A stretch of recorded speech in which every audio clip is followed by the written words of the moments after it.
Hey guys, it's Andre and I'm here with a video review of the Razer Mamba 2012, priced at $129 US. The Razer Mamba is an elite ergonomic gaming mouse focused on hardcore gamers.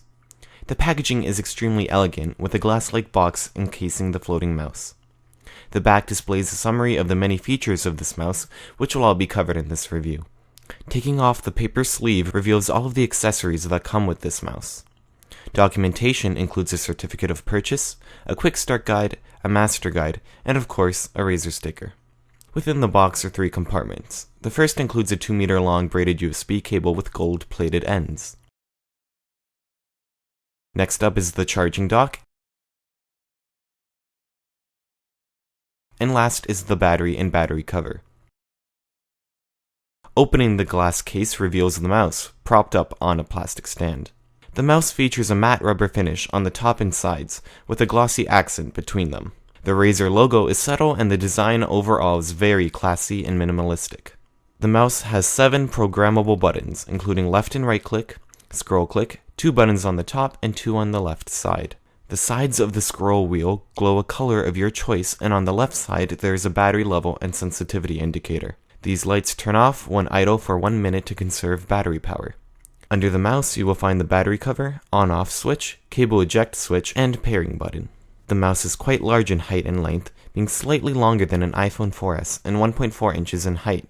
This is great for people like me with big hands, but those with medium or petite-sized hands might not find the size appropriate. If, however, you prefer a large mouse, the Mamba is very comfortable, with the rubber providing a good amount of grip. The glossy sides, however, can get slippery when gaming, which reduces grip. I would prefer it if the whole mouse was in matte rubber to remove this problem. The Mamba has a good amount of weight to it, but it's still light enough to use comfortably. The buttons are all very responsive, with good tactile feedback you would expect from an expensive mouse. They are all within reach, except for the 2 top buttons, which require you to move your index finger to press them. However, the buttons on the bottom are hard to use because of how small they are. The scroll wheel performs very well, with well-spread intervals. The rubber feet on the mouse are very slick, which is excellent for quick movements, however they do catch dirt and require regular wiping. When not in wireless mode, this mouse can also be plugged in with the included cable and start charging. The cord locks in to prevent accidental removal, however the eject switch takes quite a bit of effort to use.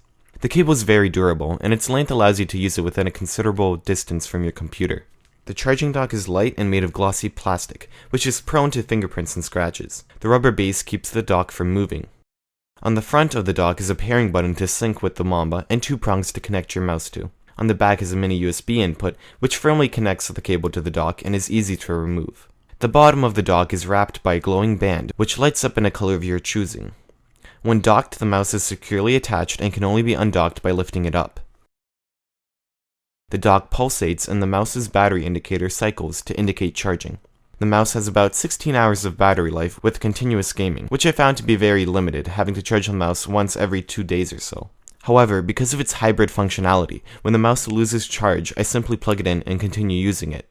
The mouse has a 6400 DPI 4G dual sensor system with 1 millisecond response time. This means that the mouse is very sensitive and responsive, and the dual sensor allows you to calibrate your mouse to the surface it's on, optimizing the sensor for it. This also configures cutoff distance to manage liftoff tracking, so that when you have to lift your mouse and place it back down, you don't get the typical misalignment from a normal mouse. Though not very apparent, I surprised myself when I noticed improvements in my gaming skills when using this mouse, due to the low latency sensor and great ergonomics.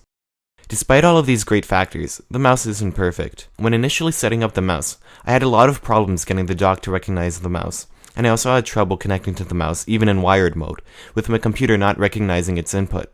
These issues were fixed by reinstalling the software and updating the drivers. However, I expected a mouse of this price to be flawless out of the box. The Mamba software takes a bit to start up, but it's very comprehensive. The UI is a bit tacky, but still functional.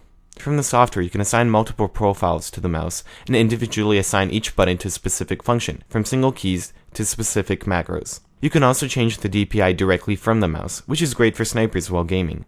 The second tab allows you to adjust the polling rate, acceleration, calibration, and sensitivity of the mouse. The next 2 tabs let you manage profiles and macros, and the final tab allows you to change the lighting brightness and color. Overall, this mouse is very feature-filled.